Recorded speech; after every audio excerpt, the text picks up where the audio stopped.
Welcome back to my channel. It's me again and at your service.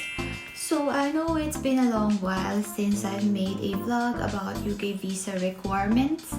And natutuwa ako kasi meron tayong subscriber. Shoutout sa'yo, Lorena Ignacio 4349 for this request. And she is currently processing her UK Fiance visa application. So for today, we will be discussing about how to create a fiancé or spouse visa cover letter and what's the difference between the two. The fiancé and spouse visa cover letter is a crucial document that accompanies your fiancé and spouse visa application. It serves as an important introduction to your application and provides important information to you and your relationship. So without further ado, here's what you need to know about how to create fiancé and spouse cover letter.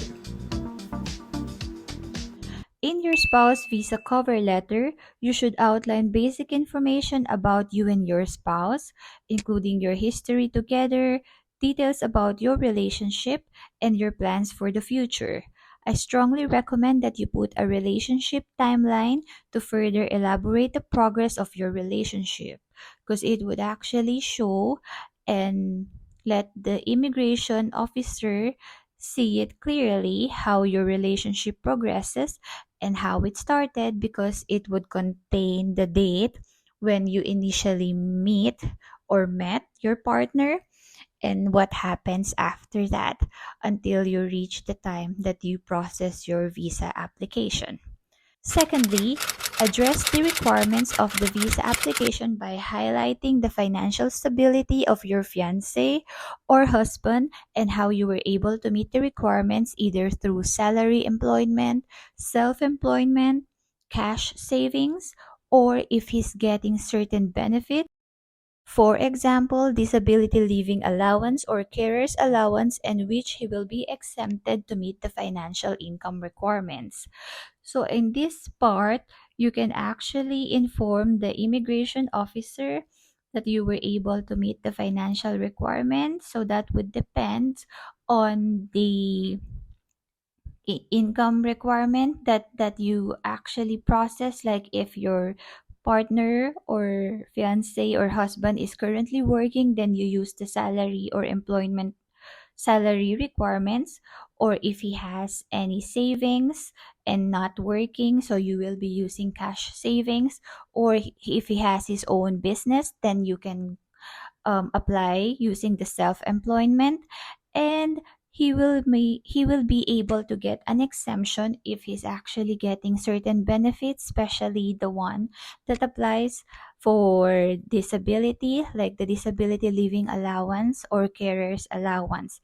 So you won't have to actually meet whatever is the current financial requirement at the moment of your application or at the time of your application. So for now, it's 18,600. But if he's receiving any of those benefits, then he will be exempted to it. He just need to provide all the documents that backs up his claim for these benefits, like if he's getting those bank statements that he's receiving the payment from HMRC regarding these certain benefits. And third is to highlight how you and your fiancé or spouse meet the accommodation requirements by stating what type of accommodation your partner or husband had in the UK, where you're going to reside, such as if he is living with his parents, his private renting, lives in a council housing or housing association, or if he has his own house mortgage. State how you were able to meet the requirements by providing proofs of his tenancy agreements, mortgage statements, or letter from his parents if he's still living with them, indicating that the house owner allows you to stay in their property. Fourth is to demonstrate how you were able to meet the language proficiency requirements by stating that you passed the UKVI Life Skills A1 or B1 English test. When did you took it, and inform that you will attach the proof together with this application. So that will be the A1 or B1 English test certificate that you will receive from those UK accredited English proficiency testing center like IELTS and British Council. So once you pass the test, they will be providing you a certificate that serves as your proof that you passed the test. Additionally, for fiancé cover letter application, you need to establish your proof and intend to marry by your fiancé, making a provisional booking for your wedding at his chosen registrar office. If you plan on just having a civil wedding, otherwise, he needs to get in touch to the church you prefer where the wedding will take place and secure a wedding date booking. Attach all the proofs of documents such as wedding gown or wedding ring receipts if you bought one, your provisional booking confirmation from register office, and church booking confirmation.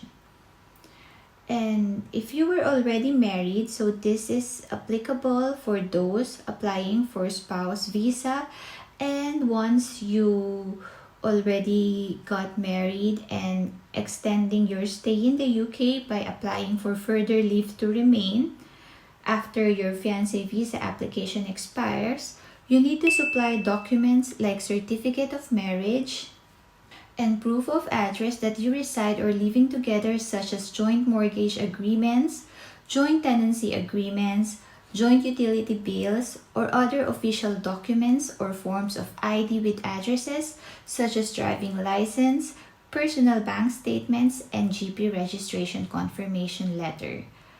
And you can also include any supporting documents or evidence that further strengthens your case for the visa application. As you can see on my cover letter, I further explain how I obtain my proof of addresses, since I don't have any joint utility bills or bank account yet with my then husband, and this is when we were already applying for my FLRM extension.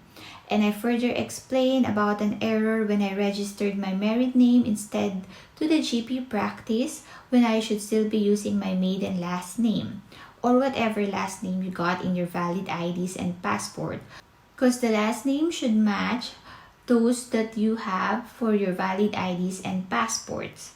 Apart from this, if may need pa kayo na i-explain sa cover letter regarding other documents na ipapasa nyo for your visa application, this is the best chance and best way to explain them kung ano yung nangyari, ano yung kulang, at kung may errors man dun sa documents na need lang i-explain from your end.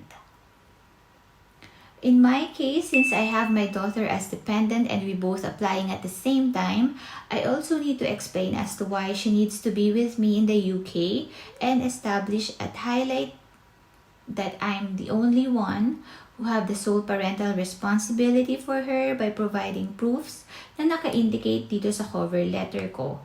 And most importantly, how you can convince the immigration officer that if it is really right for them to let your children go with you in the UK, so you need to establish that there is no one capable to look after them kung iiwan mo siya sa Pinas.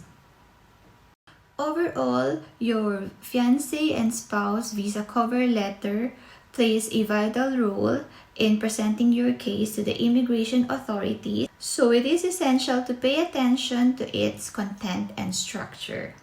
And that's all for all you need to know on how to make and create your own fiancé and spouse visa cover letter. And hopefully nasagot nito lahat ng katanungan ni Lorena with regards to how she will be constructing her cover letter. And sana, I'm wishing hopefully maging successful din ang kanyang UK Fiancé visa application. If you have any suggestion, guys, on the videos that I'm going to do next or that I can tackle with regards to UK visa application or where you're at the moment, just feel free to comment down below on what topic you want me to discuss, and I'll try my best to do a vlog for you about it and do my research about it as well, so I can ensure that I'm giving you just the right information that you need to know. And then until next time, see you!